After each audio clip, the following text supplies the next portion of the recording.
नमस्ते everyone, welcome back to my YouTube channel. आज हम डिस्कस कर रहे हैं ऑपरेटिंग सिस्टम के एमसीक्यूज और ये बेसिकली कंप्यूटर साइंस से रिलेटेड जो भी एग्जाम्स आपके हों, हायर ग्रेड्स की अगर मैं बात करूं, उस लेवल के एग्जाम अगर आप दे रहे हैं तो उसके लिए बहुत इंपॉर्टेंट हो सकता है। विदाउट वेस्टिंग टाइम हम सेशन स्टार्ट करेंगे, बट उसके पहले वीडियो पसंद आए तो लाइक और शेयर जरूर करिएगा। चैनल पे पहली बार आए हैं या चैनल सब्सक्राइब नहीं किया है तो सब्सक्राइब भी जरूर कर लीजिएगा। साथ ही साथ बाकी सारी डिटेल्स के लिए डिफरेंट टाइप्स के जो एमसीक्यूज हैं टॉपिक्स के कंप्यूटर साइंस के, उसके लिए सारी लिंक्स आपको इस वीडियो के डिस्क्रिप्शन बॉक्स में मिल जाएगी, वहां से जाके आप देख सकते हैं। आइए एक एक करके सारे क्वेश्चंस को डिस्कस करते हैं। Alright, so the first question is asking that which one of the following is the deadlock avoidance algorithm. Operating system की जब आप बात करते हैं तो उसमें एक डेडलॉक का भी काफी बड़ा टॉपिक है, तो ये उससे रिलेटेड कुछ क्वेश्चन है। सबसे पहले तो ये बोलता है कि इसमें से कौन सा है जो डेडलॉक अवॉइडेंस एल्गोरिदम के लिए हम इस्तेमाल कर सकते हैं। Bankers algorithm, round robin algorithm, elevator algorithm या कंस algorithm. So the correct answer इसका जो है that is option A, bankers algorithm का हम प्रयोग करते हैं। The next question is saying that for an effective operating system when to check the deadlocks. मैं थोड़ा साइज और इसका इंक्रीज कर देता हूं सो दैट और बेटर आपको अंडरस्टैंडिंग मिल सके। सो पहला सेकंड जो क्वेश्चन है, it is saying that for an effective operating system when to check for the deadlocks. तो डेडलॉक आप कब चेक करते हैं इफेक्टिव ऑपरेटिंग सिस्टम के लिए? Every time a resource request is made, हो सकता है एट फिक्स टाइम इंटरवल्स, तो ये भी बात सही है। Every time a resource request is made at fix time intervals, तो ये बिल्कुल ज्यादा वाजिब बात है। And none of the mentioned, so इसका जो करेक्ट आंसर है that is option C. Effective operating system के लिए आप डेडलॉक कब चेक करते हैं? जब एवरी टाइम रिसोर्स रिक्वेस्ट, जब भी आपका रिसोर्स रिक्वेस्ट मेड होता है और एक पर्टिकुलर टाइम इंटरवल पे। सो दिस इज द आंसर। अगला क्वेश्चन है, a problem encountered in multitasking. Multitasking में प्रॉब्लम कब आती है? जब process is perpetually denied necessary resources is called what.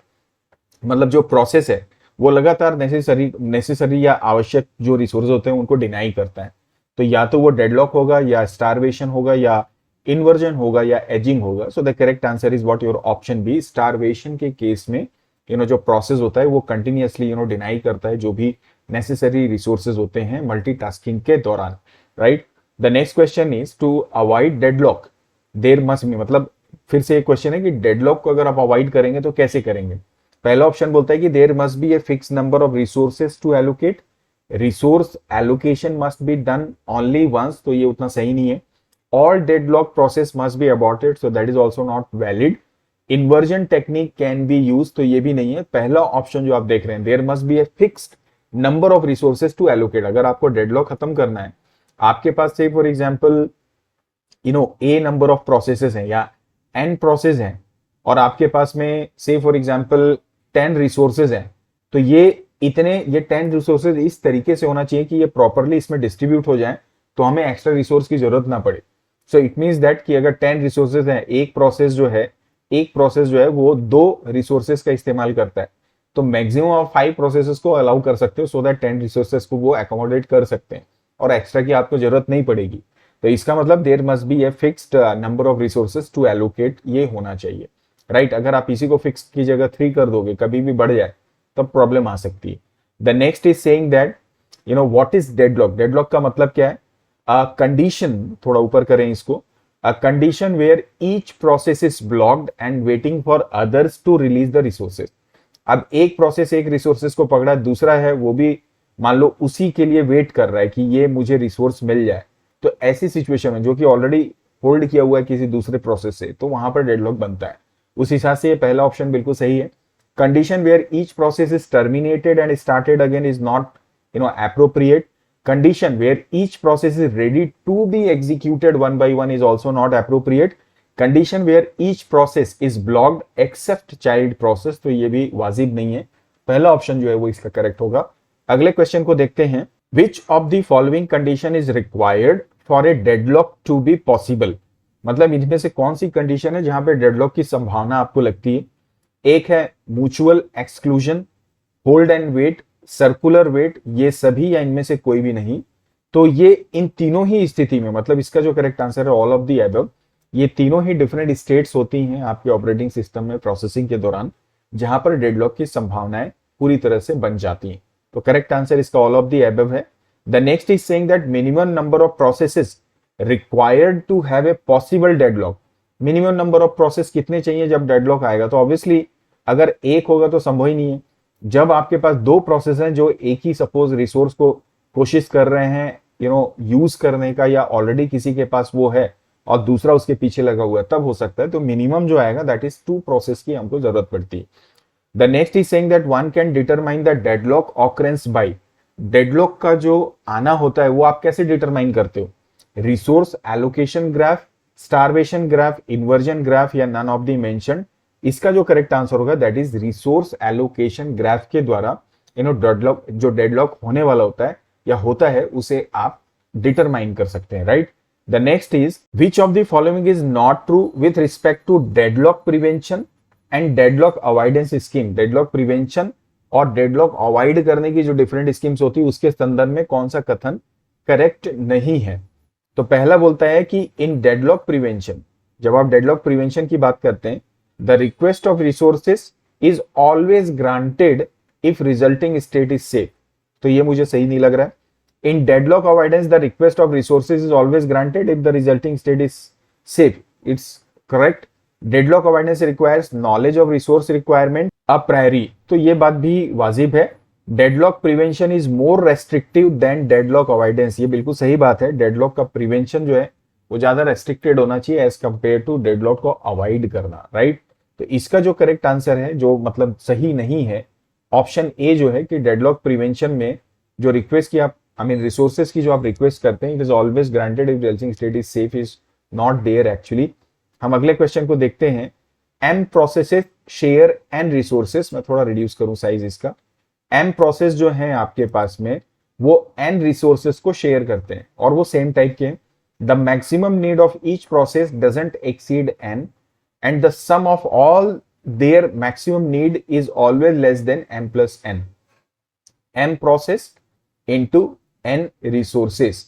तो m प्लस एन से जो इनकी नीड है m into n, it should always be less than equal to, जो कि अपनी जगह में बिल्कुल सही है। और अगर ये सिचुएशन होती है तो कभी भी डेडलॉक नहीं आता है। तो इसका जो आंसर होगा that is can never occur, right? आगे बढ़ता हूं।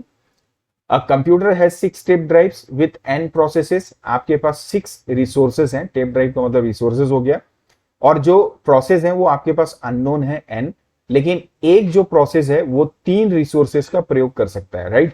अब टोटल कितना है आपके पास? 6 है। तो 6 को 3 से डिवाइड करोगे तो कितना हुआ? टोटल 2 आया ना। तो हमको कितने प्रोसेस आप चला सकते हो मतलब एक साथ? तो 3 रिसोर्सेस को इस्तेमाल करते हो तो आप 2 ही प्रोसेस चला पाओगे। तो यहां पर सीधे सीधे जो मैक्सिमम वैल्यू n की होगी दैट इज योर 2। तो correct answer is what? Option A. अगले क्वेश्चन को देखते हैं। Every time A request for allocation can not be granted immediately. मतलब हर समय जो है, जब जैसे मान लो एलोकेशन की रिक्वेस्ट आपके पास आती है तो इमीडिएटली उसको ग्रांट नहीं किया जाता, लेकिन डिटेक्शन एल्गोरिदम जो होता है वो इन्वोक कर दिया जाता है। This will help to identify. तो ऐसे में आप क्या करते हैं? इससे आपको क्या मदद मिलती है? The set of processes that have been deadlocked, the set of process in the deadlock queue, the specific process that cause the deadlock, all of the mentioned. So इसमें क्या होगा? Specific process that cause deadlock का इसमें कोई फायदा नहीं है। Set of process in the deadlock queue is also not there. The set of processes that have been deadlocked, जो deadlock हो चुके हैं, उसको जानने में आपको मदद मिलती है। तो इसका जो करेक्ट आंसर है, डिटेक्शन एल्गोरिदम की जब आप बात कर रहे हैं तो ऑप्शन ए जो होगा उसका करेक्ट आंसर है। The next is the wait for graph is a deadlock detection algorithm that is applicable when all resources have single instance, all resources have multiple instance, have single 7 multiple। तो 7 भी नहीं होता, multiple नहीं होता। जब single instance होता है वहां पर वेट फॉर ग्राफ जो होता है वो एक डेडलॉक डिटेक्शन एल्गोरिदम होता है। सो the correct answer is what? Again option A. The next, the number of resources requested bye a process is, the number of resources जो होते हैं, जो रिसोर्स हैं आपके पास में, मैंने अभी भी आपको बताया, तो जो प्रोसेस होता है must always be less then the total number of resources. लग रही है बात सही? मस्ट ऑलवेज बी इक्वल तो नहीं होगा, must not exceed the total number of resources. तो लेस देन से ज्यादा बेटर आंसर क्या है कि आपके जो रिसोर्सेज की जितने आपके पास हैं, तो जो प्रोसेस है वो जो रिसोर्सेज की रिक्वेस्ट कर रहा है वो एक्सीड नहीं करना चाहिए जो अवेलेबल रिसोर्सेज है उससे। लेस हमेशा हो ऐसा जरूरी नहीं, वो इक्वल भी हो सकता है। So correct answer is what your option C. आगे बढ़ते हैं।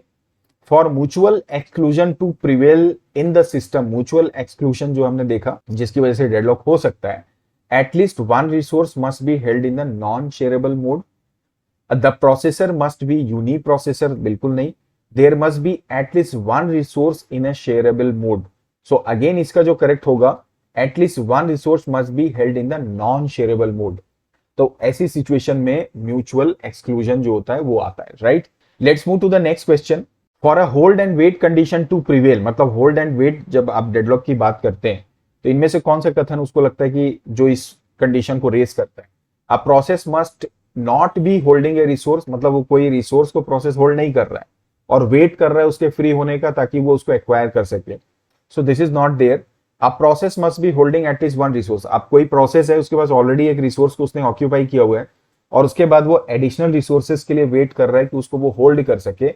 सो दैट इज द कंडीशन जहां पे होल्ड एंड वेट कंडीशन जो है उसकी वजह से डेडलॉक के आने की संभावनाएं हैं।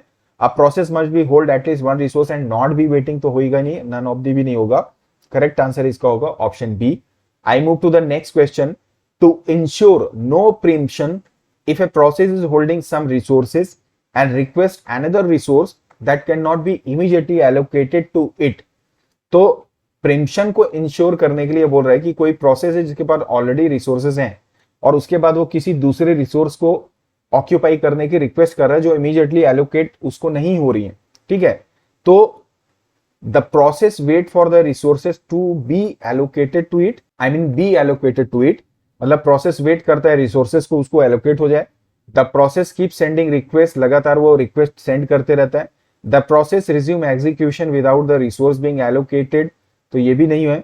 Then all resources currently being held are preempted, तो इसमें जो पहले के जो तीन ऑप्शन है वो बिल्कुल लागू नहीं होते हैं इस प्रिम्पशन की सिचुएशन में। देन अगर ये सिचुएशन आती है जहां पे प्रोसेस ऑलरेडी रिसोर्स होल्ड कर रहा है और वो दूसरे रिसोर्स की रिक्वेस्ट की बट उसको नहीं मिली है, तो सारे जो रिसोर्सेज होते हैं करेंटली जो उसके द्वारा पकड़े गए हैं वो क्या होते हैं, जब तक मतलब प्री एम्प्टेड नहीं हो जाते हैं। तो इसका जो करेक्ट आंसर है that is option number D. I move to the next question. Suppose a system has 12 instances of some request resources with n processes, आपके पास टोटल कितने रिसोर्स हैं 12 और आपके पास प्रोसेस कितने हैं n प्रोसेस हैं, एंड हर एक प्रोसेस जो है मैक्सिमम कितने को ले सकता है, 4 को ले सकता है। तो 4 से 3 को डिवाइड कर दोगे तो कितने प्रोसेस आप एक बार में ले सकते हो, n का वैल्यू कितना आएगा 3, सीधे सीधे डिवाइड कर दीजिए। So the maximum value for n for which the system never enter into deadlock, तो इसमें according to me answer is what option number 3, sorry A, that is called 3, right. I move to the next. Program always deals with what, program जो आप use करते हैं जो आपके system में execute होता है वो हमेशा किसके द्वारा डील किया, कौन से एड्रेस के साथ बात डीलिंग करता है, किसको प्रयोग करता है, logical address, absolute address, physical या रिलेटिव। तो the correct answer is what logical address. The next, memory management technique in which system store and retrieve data from secondary storage for use in main memory is called what. अब memory management की ऐसी technique जिसमें कि जो system है वो आपके secondary storage जैसे एसएसडी या एसडीडी की आप बात करो उसको प्रयोग करता है एज ए मेन मेमोरी, तो उसको आप क्या बोलते हो, फ्रैगमेंटेशन, पेजिंग, मैपिंग या नन। तो इसका जो आंसर है that is called paging, right. The next, compaction क्या है, technique for overcoming internal fragmentation, नहीं। अब पेजिंग टेक्निक तो आप बोल ही नहीं सकते।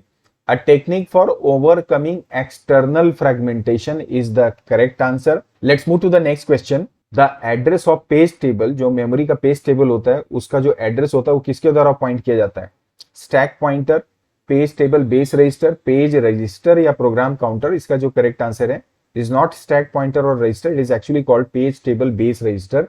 तो आंसर जो होगा that is option B. The next, run time mapping from virtual to physical address is done by, virtual से फिजिकल एड्रेस की मैपिंग को आप क्या बोलते हो और ये किसके द्वारा की जाती है, मेमोरी मैनेजमेंट, सीपीयू, पीसीआई। तो ऑब्वियसली इसका जो करेक्ट आंसर है that is memory management unit, right.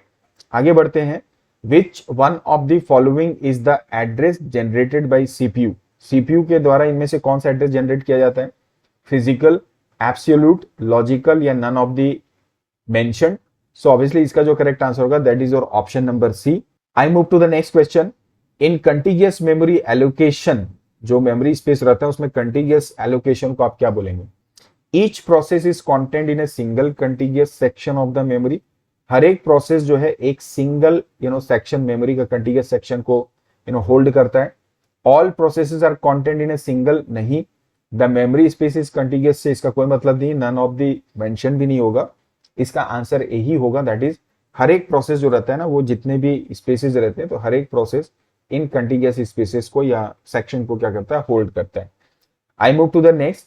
The operating system and the other processes are protected from being modified by an already running process, because कोई already एक process चल रहा है, उससे ऑपरेटिंग सिस्टम को और उसके बाकी अन्य प्रोसेसेस को प्रोटेक्ट करना, मॉडिफाई करने से ये क्यों होता है? they are in different memory space, they are in different logical addresses, they have a protection algorithm. Every address generated by CPU is being checked against the reallocation and you can say the limit register. तो obviously different memory space में होते इस वजह से नहीं होता, different addresses होते हैं, ये भी इसका कारण नहीं है। प्रोटेक्शन एल्गोरिदम भी इसका कारण नहीं, इसका जो कारण है ऑप्शन डी, कि जो हर एक एड्रेस सीपीयू के द्वारा जनरेट किया जाता है वो हमेशा चेक किया जाता है रीअलोकेशन और लिमिट रजिस्टर के द्वारा, राइट। आगे बढ़ते हैं। When memory is divided into several fixed size partition, each partition में कंटेंट, अब आपकी मेमोरी है वो अलग अलग पार्टीशंस में डिवाइड कर दें, उनका साइज फिक्स है, तो उनमें कितने प्रोसेसेस हो सकते हैं? Exactly one, at least one, multiple process और नन ऑफ द मेंशन्ड। तो एक फिक्स साइज के पार्टीशन में केवल एक ही प्रोसेस को आप मैनेज कर पाते हैं। आंसर इसका ए होगा। The next, when the memory allocated to a process is slightly larger than the process. अब आपने एक मेमोरी दी प्रोसेस को और वो प्रोसेस का जो मेमोरी स्पेस है वो थोड़ा सा ज्यादा है, तो ऑटोमेटिकली इसमें स्पेस बचेगा और ये स्पेस बचेगा मतलब फ्रेगमेंटेशन होगा। और इस फ्रेगमेंटेशन को आप क्या बोलते हैं? इंटरनल या एक्सटर्नल या दोनों में से कोई नहीं। तो करेक्ट आंसर इसका इंटरनल ही होगा। इंटरनल फ्रेगमेंटेशन आता है जब प्रोसेस है उसके पास एक्स्ट्रा स्पेस होता है, राइट। आगे क्वेश्चन को देखते हैं। External fragmentation exist when, external fragmentation कब होता है? एनएफ टोटल मेमोरी, पहला ऑप्शन है। Enough total memory exist to satisfy request but is not continuous. ये बिल्कुल बात सही लग रही। फ्रेगमेंटेशन है, कंटिन्यूअस नहीं है, लेकिन मेमोरी इतनी स्पेस आपके पास रहती है कि वो रिक्वेस्ट को सेटिस्फाई कर सकता है, ठीक है। The total memory is insufficient वाली तो कोई बात ही नहीं है। A request can not be satisfied, तो ये भी सेटिस्फेक्शन से इसका संबंध नहीं होगा, ठीक है। जबकि टोटल मेमोरी आपके पास फ्री है, रिक्वेस्ट को सेटिस्फाई भी करेगा और मेमोरी भी आपके पास सफिशिएंट है, बट वो कंटिन्यूअस नहीं रहती है, सही तरीके से एडजस्टेड नहीं होती है। तो एक्सटर्नल फ्रेगमेंटेशन आएगा, दैट इज ऑप्शन ए। अगला, in internal fragmentation memory is internal to a partition and dash being used. Internal fragmentation में अभी हमने देखा कि आपके पास मेमोरी में कोई प्रोसेस एग्जीक्यूट हो रहा है, उसके पास स्पेयर स्पेस है, तो प्रोसेस एग्जीक्यूट हो रहा है मतलब it is being used. Answer इसका ऑप्शन ए ही होगा। The next is, what is address binding? Address binding का मतलब क्या है? Going to address in memory, no. Locating an address with the help of another, नहीं। बाइंडिंग टू एड्रेसेस टुगेदर, नहीं। A mapping from one address space to another, तो एक address के द्वारा, एक एड्रेस है उसके द्वारा दूसरे को मैप करवाना is basically called address binding. So the answer is what? Your option D. Next, binding of instruction and data to memory addresses can be done at, जो बाइंडिंग इंस्ट्रक्शन और डेटा की memory address के साथ में कब कर सकते हो आप? तो डेटा स्टोर की बात कर रहा है सीधे सीधे। Compile time, load time, execution, all of the mentioned. Obviously चाहे रन टाइम हो, चाहे कंपाइल टाइम हो, लोड टाइम हो, एग्जीक्यूशन टाइम हो, कभी भी आप कर सकते हैं। आंसर रहेगा all of the mentioned. The next, dynamic loading का मतलब क्या है? Loading multiple routines dynamically, loading a routine only when it is called. तो यहाँ पे डायनेमिकली वर्ड ही यूज कर लिया तो कोई सेंस ही नहीं बन रहा। लोडिंग मल्टीपल रूटीन्स रैंडमली भी नहीं होगा, नन ऑफ द मेंशन भी नहीं होगा। जब कोई रूटीन को कॉल किया जाता है तो कॉल ड्यूरिंग एग्जीक्यूशन भी हो सकता है, उस दौरान डायनेमिक लोडिंग की हम बात करते हैं, राइट। उसका लोड होना रूटीन का, प्रोसेस का। तो ऑप्शन बी यहाँ पे करेक्ट है। The dash swaps processes in and out of the memory, process को कौन स्वैप करता है मेमोरी में आने में या जाने में? तो ऑब्वियसली सीपीयू मैनेजर और यूजर तो होंगे नहीं, मेमोरी मैनेजर का ही ये काम होता है। The next, if binding is done at assembly और load time then the process can be moved और can not be moved, must be moved, can never moved. If binding is done at assembly, कोई binding load time पे या compile time पे करते हैं आप, तो जो प्रोसेस है dash be moved to different location after being swapped out. तो जो प्रोसेस है उसको डिफरेंट लोकेशन पे आप क्या कर सकते हो, मूव्ड आउट कर सकते हो। ये हो सकता है या पॉसिबल है, कैन, मस्ट, कैन, नेवर या मे। तो ये अगर आपने बाइंडिंग की है असेंबली टाइम पे तो फिर प्रोसेस को आप मूव नहीं कर सकते, तो इट कैन नेवर, राइट। तो आंसर इसका क्या होगा, सी होगा। The next, the address loaded into the memory address register of the memory is refer to as what. किसी मेमोरी के मेमोरी एड्रेस रजिस्टर में किसी एड्रेस को लोड करना, किसके एड्रेस को, मेमोरी के। तो कौन सा मेमोरी, फिजिकल, ठीक है। आंसर इसका क्या आएगा, फिजिकल एड्रेस होगा। आगे बढ़ते हैं, अगले क्वेश्चन को देखते हैं। The base register is also known as, basic register नहीं, रेगुलर नहीं, रीलोकेशन रजिस्टर बिल्कुल होता है। तो करेक्ट आंसर, बेस रजिस्टर का मतलब रीलोकेशन रजिस्टर, डीलोकेशन नहीं होता है, right. The size of a process is limited to the size of, किसी प्रोसेस के साइज को आप किसके साइज से लिमिट कर सकते हो, फिजिकल, एक्सटर्नल, सेकेंडरी या नन। तो आंसर इसका फिजिकल मेमोरी आप रखेंगे। अगला क्वेश्चन है, swapping requires a motherboard, keyboard, monitor, backing store. Motherboard, keyboard, monitor इसमें नहीं होगा, स्वैपिंग मतलब बैकिंग स्टोर की बात कर रहा है। अगला question, the major part of swap time is. तो स्वैप टाइम का मेजर टाइम क्या होता है, वेटिंग, ट्रांसफर, एग्जीक्यूशन। तो ऑब्वियसली इसका आंसर क्या होगा, एग्जीक्यूशन टाइम जो होता है वो मेजर पार्ट होता है। अगले क्वेश्चन को देखते हैं, swapping again must, can, must, never, may be done when the process has pending IO. अब पेंडिंग इनपुट है किसी प्रोसेस का and it has to execute IO operation only into operating system buffer. मतलब या तो प्रोसेस जो है वो पेंडिंग आईओ इनपुट आउटपुट है या एग्जीक्यूट कर रहा है, तो क्या उस दौरान स्वैपिंग होगी, तो इट मस्ट नेवर अगेन। तो 41 का भी 41 का भी क्या आंसर आएगा, that is option number C. I move to the next question now. The idea of overlay is to, overlay का आइडिया पर्पस क्या है, data that are needed at any given time, बिल्कुल सही है। Enable the process to be larger than the amount of memory allocated, बिल्कुल सही है। Keep in memory only those instruction भी हो सकता है। तो ऑल ऑफ दी मेंशन जो है इज करेक्ट हियर, तीनों ही जो है ओवरले के पर्पस हो सकते हैं या होते हैं। विच of the following is true, overlay के संबंध में फिर से क्वेश्चन है, कौन सा स्टेटमेंट सही नहीं है।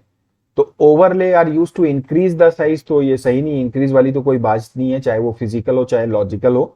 When overlay are used, the size of a process is not limited to the size of physical memory। तो जब आप ओवरले की बात कर रहे हैं तो उस समय प्रोसेस का साइज को आप लिमिट नहीं कर सकते फिजिकल मेमोरी के साइज से। तो बिल्कुल सही स्टेटमेंट है। Overlay are used whenever the physical address space is smaller is again wrong. Correct answer option C है। Move to the next, in segmentation, अब सिगमेंटेशन के पार्ट की हम बात कर रहे हैं। Each address is specified by, मतलब सिगमेंटेशन में हर एक एड्रेस को आप कैसे स्पेसिफाई करते हैं, सिगमेंट नंबर एंड ऑफसेट। तो ये बिल्कुल सही है। ऑफसेट एंड वैल्यू नहीं, value and segment number, key and value is also not there. Correct answer is option A. I move to the next, when the entries in the segment table of two different processes point to the same physical location. देखिए, जब segment table में जो entries होती हैं, ठीक है ना, to different processes एक ही फिजिकल लोकेशन को जब पॉइंट कर रहे होते हैं, उस दौरान सिगमेंट्स आर इनवैलिड नहीं, प्रोसेस गेट्स ब्लॉक्स ये भी नहीं होता है, सिगमेंट्स आर शेयर, तो सिगमेंट जो रहते हैं वो शेयर कर दिए जाते हैं। तो आंसर इसका जो होगा that is option C, it's not all of the mentioned. If there are 32 segments, there are total कितने सिगमेंट्स हैं, 32, हर एक का साइज 1 KB है। देन द लॉजिकल एड्रेस, तो लॉजिकल एड्रेस क्या होगा, तो लॉजिकल एड्रेस मतलब हम पेज में बात कर रहे हैं, 32 सेगमेंट्स हैं, एक सेगमेंट को कितने बिट चाहिए, 5 बिट। तो 2 का पावर 5 निकाले तो कितना आ गया, 32 आ गया। तो ये तो बिल्कुल सही है, 1। अब पेज में 1 KB है, तो जिस पेज पे आपको एड्रेस करना है, तो जो भी इसका 5 बिट तो इसको चाहिए एक सेगमेंट को, प्लस हम 10 बिट और इसमें लेंगे, so that it becomes what, 15 bits, right. तो पेजिंग के दौरान या लॉजिकल एड्रेसिंग के दौरान 15 बिट की आवश्यकता पड़ती। आंसर इसका आएगा option number C. I move to the next, the segment base contains the dash. Segment base क्या होल्ड करता है, starting logical address, starting physical address. तो लॉजिकल तो नहीं होता है, फिजिकल एड्रेस जो होता है ना किसी मेमोरी सेगमेंट का, उसको होल्ड करता है। आंसर बी यहाँ पर करेक्ट होगा, it's not segment length, none of the mentioned. I move to the next, the segment limit contents, तो ऑब्वियसली सेगमेंट लिमिट का मतलब सेगमेंट के लेंथ से है, तो आंसर इसका ऑप्शन सी आएगा, इट्स नॉट लॉजिकल एड्रेस और फिजिकल एड्रेस जो हमने देखा। Next, logical memory is broken into blocks of the same size, जब लॉजिकल मेमोरी को आप ब्लॉक्स में डिवाइड करते हो तो क्या बोलते हो? Frame, pages, backing store, none. Correct answer इसका पेजेस, जब लॉजिकल मेमोरी को ब्लॉक अलग अलग आप ब्लॉक्स में डिवाइड करते हैं, इट इज कॉल्ड पेजेस, और जब फिजिकल मेमोरी को आप फिक्स साइज ब्लॉक्स में करते हैं तो that is called frames, right. तो आंसर इसका ए है। Next is saying every address generated by CPU is divided into two parts, they are, मतलब हर एक जो सीपीयू के द्वारा एड्रेस जनरेट किया जाता है वो दो पार्ट्स में डिवाइडेड होता है। कौन कौन से पार्ट्स हैं? Frame bit and page number, no, logical address की बात हो रही है, तो पेज नंबर और पेज ऑफसेट जो होगा बिल्कुल सही होगा, पेज और फ्रेम या फ्रेम पेज की बात ही नहीं है। आंसर जो होगा that is B, right. I move to the next, the page table register should be built with, जो पेज टेबल रजिस्टर होता है वो किसके द्वारा बनना चाहिए? Very low speed logic, no, very high speed logic is absolutely right, large memory speed is not valid, none of the mention को आप हटा दीजिए, करेक्ट आंसर होगा option B.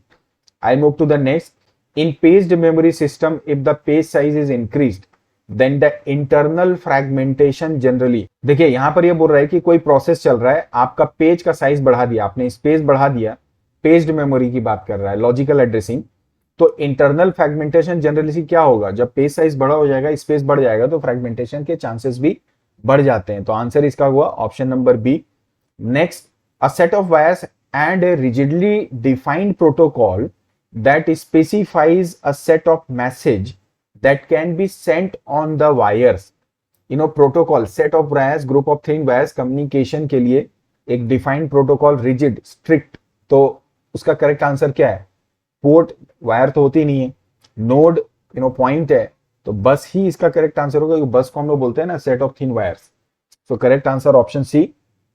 Next is saying an IO port, input output port, typically consist of 4 registers, status होता है, control होता है, बाकी क्या होते हैं? इनपुट और output, system in system out नहीं, फ्लो इन फ्लो आउट भी नहीं होता है, इनपुट आउटपुट भी नहीं बोलते, इसको बोलते हैं डेटा इन और data out, correct answer is option B. Next, the CPU hardware has a wire called dash that the CPU senses after executing every instruction, CPU hardware के पास एक वायर होती है जिसको हम क्या बोलते हैं?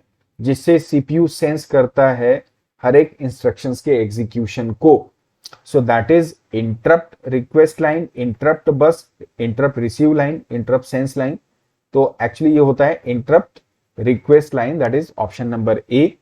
आगे बढ़ते हैं, the initial program that is run when the computer is powered up is called what, मतलब जब आप कंप्यूटर को चालू करते हैं तो इनिशियल प्रोग्राम जो रन होते हैं उसको आप क्या बोलते हैं? बूट प्रोग्राम नहीं, बूट लोडर नहीं, इनिशियलाइजर नहीं, bootstrap program is the correct answer, option D हम सेलेक्ट करेंगे। The hardware mechanism that allows a device to notify the CPU is called what, hardware mechanism जो किसी मतलब CPU जो है नोटिफाई करता है किसी डिवाइस को, उसको आप क्या बोलते हैं? पोलिंग, इंटरप्ट, ड्राइवर, कंट्रोलिंग, तो पहले भी हमने देखा इससे मिलता जुलता, इसका आंसर क्या आएगा? इंटरप्ट आएगा, राइट। आगे बढ़ते हैं, आईएसआर का फुल फॉर्म क्या है? Information service request, no, information service request, interrupt service request is also not there, interrupt service routine is the correct, information नहीं होगा, करेक्ट आंसर होगा option number C. I move to the next, in a program input output, programmed input output that is PIO, कौन सा statement सही है? The CPU uses polling to watch the control bit constantly, looping to see if device is ready. So this is seeming correct. The CPU write on data byte to the data register. तो programme input में data byte को right करना तो वाजिब नहीं है। The CPU receives an interrupt when the device is ready for the next byte. No. The CPU run a user written code and does accordingly is also not there. Programmed input output का मतलब है polling to watch the control bit and looping to see if device is ready और not, answer A is correct. The next is hardware triggers and interrupt by, interrupt के द्वारा hardware कब trigger होता है?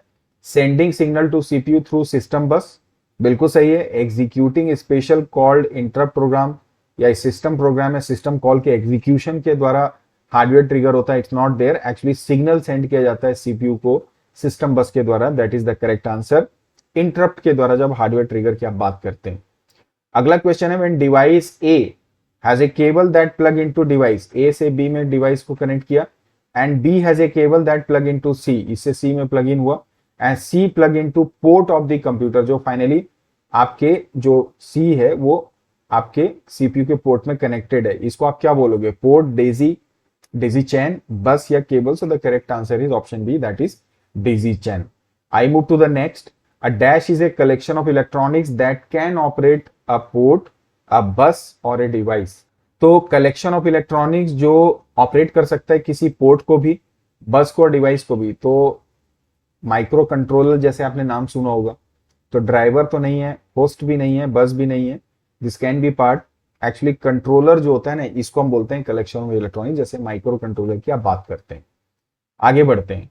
एक और बात जानकारी, ऑपरेटिंग सिस्टम के फंडामेंटल वाले अगर आपको क्वेश्चन देखने, उसके लिंक आपको डिस्क्रिप्शन में मिल जाएगा, वहां से जाके आप देख सकते हैं, ठीक है।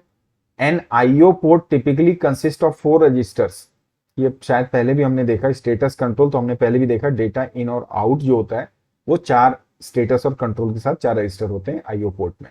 अगला है, for large data transfer dash is used, DMA, program I input output, controller register, none of the mention. Large data transfer के लिए आप क्या इस्तेमाल करते हैं? डीएमए का। अब डीएमए का फुल फॉर्म क्या होता है, आप मुझे प्लीज कमेंट करके बताएंगे। The next, a keyboard is an example of a device that is accessed through a dash interface. Keyboard एक एग्जांपल है जहां पर किस इंटरफेस के द्वारा उसको आप एक्सेस करते हैं, किसका एग्जांपल है? Block stream, set of blocks, character streams या नन ऑफ द मेंशन? तो इसमें तो ऑब्वियसली आंसर क्या आएगा? कैरेक्टर स्ट्रीम आएगा। So the correct answer is what? Option number C. I move to the next. Caching क्या होती है? Hold the copy of data, जो बिल्कुल सही है। इस फास्ट मेमोरी हम कैशिंग की डेफिनेशन में तो नहीं कह सकते, मेमोरी फास्ट हो सकती है कैशिंग की वजह से। Hold the only copy of the data is not there. Hold output of all device is also not there. Copy of data जो फ्रीक्वेंटली आप यूज करते हैं is the answer of this question. Option A यहां पर correct होगा। Spooling क्या होता है? स्पूलिंग लगभग कैशिंग के जैसा है, लेकिन यहां पर इसका जो डिफरेंस है वो ये कि जब कॉपी ऑफ डेटा की बात करते हो तो आपका कैशिंग हो सकती है, स्पूलिंग में only the copy of data को ये होल्ड करता है। तो आंसर इसका ऑप्शन सी है। अगला बफरिंग की बात कर रहा है कि buffering is done to, buffering क्यों करते हैं? Cope with the speed mismatch, cope with device transfer size mismatch, maintain copy semantic या ऑल ऑफ द मेंशन। तो ये तीनों ही बातों में सही है। स्पीड मिसमैच, डेटा ट्रांसफर में, या सिमेंटिक्स को उसकी कॉपी को मेंटेन करना। आंसर इसका आएगा all of the mention. I move to the next. A dash is a full duplex connection between a device driver and a user level process. Device driver और user level के process के बीच का full by directional connection. क्या बस है, IO है, stream है या फ्लो है? So it is actually called what your stream. So the correct answer is what your stream. I move to the next. If a process fails, most operating system write the error information to a, आप जानते भी होंगे हमेशा एक log file बनती है, कभी भी कोई प्रोसेस फेल होता है, इनफैक्ट जो भी गतिविधियां होती है वो तो लॉग फाइल में मेंटेन की जाती है। तो इसका जो करेक्ट आंसर है ऑप्शन ए ही होगा विदाउट एनी डाउट। आगे बढ़ते हैं। विच of the following is not true about the memory management? Memory management के संदर्भ में कौन सा स्टेटमेंट सही नहीं है? वर्चुअल मेमोरी जो होती है it is used only in multi user environment. भाई वर्चुअल मेमोरी को तो आप किसी भी यूजर इन्वायरमेंट में कर सकते हैं, चाहे सिंगल यूजर क्यों ना हो। तो ये स्टेटमेंट तो पूरी तरह से पहला ही गलत है। Segmentation suffer from external fragmentation, बिल्कुल सही है। पेजिंग लॉजिकल जो होता है वो इंटरनल फ्रेगमेंटेशन, बिल्कुल सही है, उससे नुकसान हो सकता है। सिगमेंटेड मेमोरी कैन बी पेज्ड, किया जा सकता है, ये भी सही स्टेटमेंट है। तो इसमें जो गलत है वो तो यही है, वर्चुअल मेमोरी जो होती है use by multi user system, that is इस क्वेश्चन के संदर्भ में ये करेक्ट ऑप्शन है। अगला क्वेश्चन है, पेजिंग जो होता है it increases the dash time. Paging क्या इंक्रीज करता है? Waiting, execution, context switch, all of the mentioned. Correct answer है context switch. I move to the next. The primary purpose of operating system, operating system का primary purpose क्या है? To make the most efficient use of computer hardware, बिल्कुल सही है। People को, लोगों को अलाउ करना यूज कंप्यूटर यूज करने के लिए, it's not the primary purpose actually.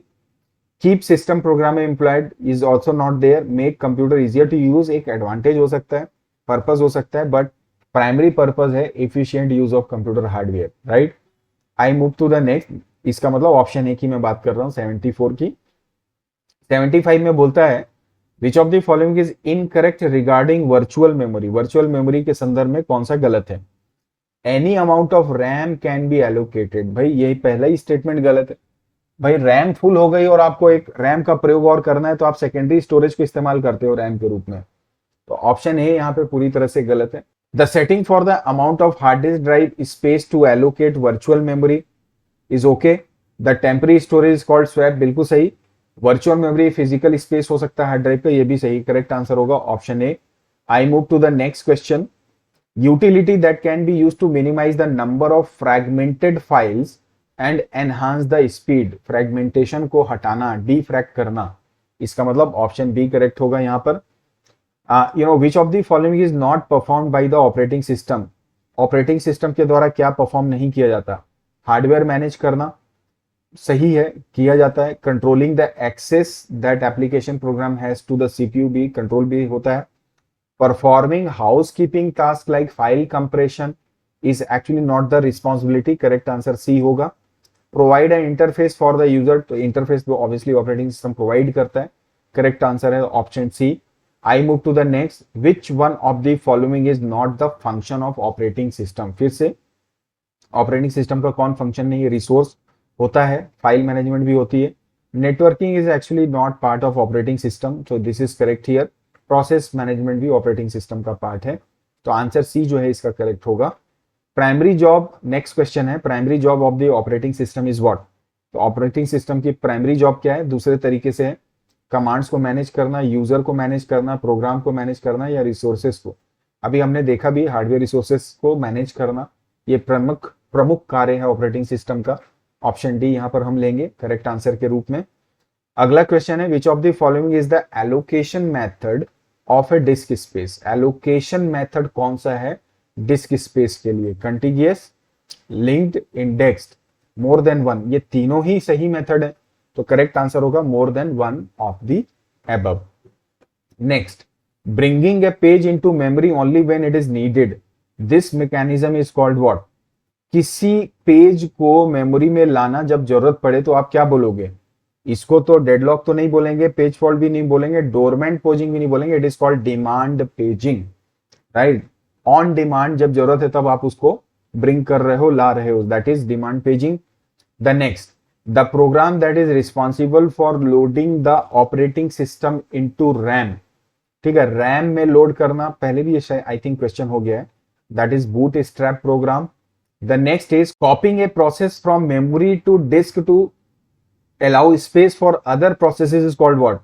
आपका कोई प्रोसेस है, आप उसको मेमोरी से उठा के डिस्क में भेज रहे हो, ठीक है, तो इसको तो आप स्वैपिंग बोलेंगे, तो करेक्ट आंसर क्या होगा। डेडलॉक नहीं, डिमांड पेजिंग भी नहीं है, ऑन डिमांड जब हम बात करते हैं एक्सेस करने की, तो ये भी नहीं है, पेज फॉल्ट भी नहीं होगा, करेक्ट आंसर होगा स्वैपिंग, राइट।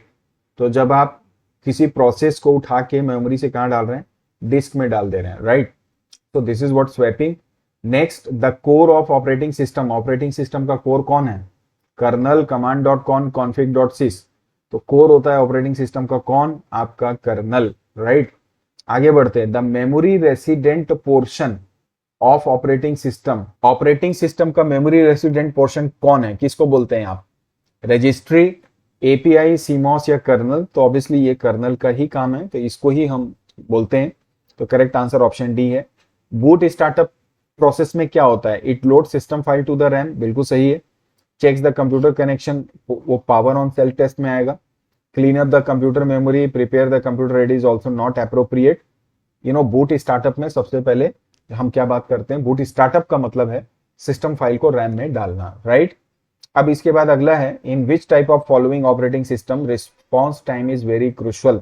रिस्पॉन्स टाइम किस टाइप के ऑपरेटिंग सिस्टम में इंपॉर्टेंट है। नेटवर्क में, रियल टाइम में, बैच में, यूनिक्स में। ये दोनों को हटा दीजिए, नेटवर्क में भी नहीं है, रियल टाइम जो ऑपरेटिंग सिस्टम्स होते हैं उसमें रिस्पॉन्स टाइम बहुत इंपॉर्टेंट होता है, सही टाइम से चीजें, क्योंकि वहां पे सारे वर्क रियल में हो रहे हैं। अगला question, which one of the following is not a layer of operating system, इनमें से कौन सा ऑपरेटिंग सिस्टम का पार्ट नहीं है या लेयर आप बोल सकते हैं। कर्नल होता है, शेल भी हो सकता है, एप्लीकेशन प्रोग्राम भी पार्ट होता है, क्रिटिकल सिलेक्शन नाम से आई डोंट थिंक, तो ऑप्शन डी जो है यहाँ पर करेक्ट होगा। The next, the virtual memory is what, virtual memory क्या है, एक्सट्रीमली लार्ज, मेन मेमोरी नहीं, लार्ज सेकेंडरी एक्सट्रीमली नहीं बोलते हैं, you know illusion of extremely large memory is absolutely correct, because RAM के रूप में आप जो आपकी एसएसडी होती है उसको प्रयोग करते हैं, it's a kind of illusion, so option C is correct here. A type of memory used in, ये वाजिब नहीं है वर्चुअल मेमोरी के केस में। तो मेमोरी मैनेजमेंट का अगला क्वेश्चन है, not used in modern operating system, replaced with virtual memory on current system, not used for multi programming system, critical for even. तो पहले तीन तो मुझे वैसे ही समझ में नहीं आ रहे हैं मेमोरी मैनेजमेंट के संदर्भ में। Critical for even the simplest operating system, ये क्रिटिकल हो सकता है साधारण से साधारण ऑपरेटिंग सिस्टम के लिए भी, जो मुझे समझ में आ रहा है ऑप्शन डी यहां पर करेक्ट है।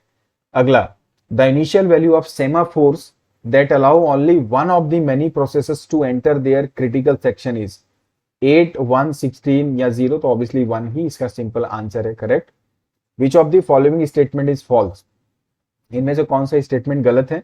Small page size causes large page tables, छोटा पेज साइज बड़े पेज टेबल को निर्माण करने में सहयोग करता है। इंटरनल, आगे ऑप्शन देखते हैं, internal fragmentation is increased with small pages, तो ये तो पूरी तरह से गलत स्टेटमेंट है, तो ये जो है स्टेटमेंट सही है। The large page size causes instruction and data that will not be referenced through into, ऐसा एक्चुअली ब्रॉड होगा ये, the large page size causes instruction and data that will not be referenced brought into primary storage is again correct. IO transfer are more efficient. None of the above. आप इसे comment कर सकते हैं, इसका जो correct answer है, क्योंकि internal fragmentation जब पेज साइज बड़ा होता है तब बढ़ता है, तो इनकरेक्ट जो है that is your option B. The next, semaphores are what, synchronize critical resources to prevent deadlock, बिल्कुल सही है option A. Critical resources to prevent contention नहीं, use to do IO not, memory management नहीं, none of the above, तो correct answer है deadlock से prevent करना, synchronize करना क्रिटिकल रिसोर्सेज को, is the responsibility of the semaphores.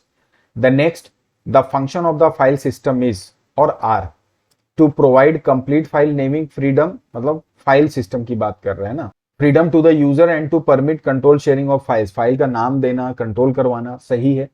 To provide for long and short term storage, बिल्कुल, आप चाहे परमानेंट स्टोर करें या टेम्पररी स्टोर करें, आप कर सकते हैं।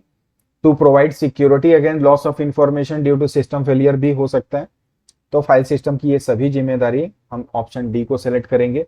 The next is the basic type of operating system are, basic type of operating system, sequential direct, batch and time sharing, sequential real time, batch and interactive, none of the above, तो correct answer है batch and interactive. आगे बढ़ते हैं, if a process is executing in its critical section, then no other process can be executing in their critical section. This condition is called what? किसी critical section में एक process execute कर रहा है, उस दौरान कोई दूसरा प्रोसेस उसमें एग्जीक्यूट नहीं हो सकता है, इसको आप क्या बोलते हैं? Mutual exclusion, critical, synchronous and asynchronous, तो नीचे के तीन तो नहीं है, ये म्यूचुअल ही होगा, जिसमें एक प्रोसेस क्रिटिकल सेक्शन में है तो दूसरा नहीं हो सकता। Next question, a process can be terminated due to, एक प्रोसेस कब बंद किया जा सकता है? नॉर्मल एग्जिस्ट हो सकता है, फैटल में भी बंद हो जाएगा, किल्ड बाय अनदर प्रोसेस भी हो जाएगा, करेक्ट आंसर होगा option D. The next, which of the following is file system is supported by window operating system?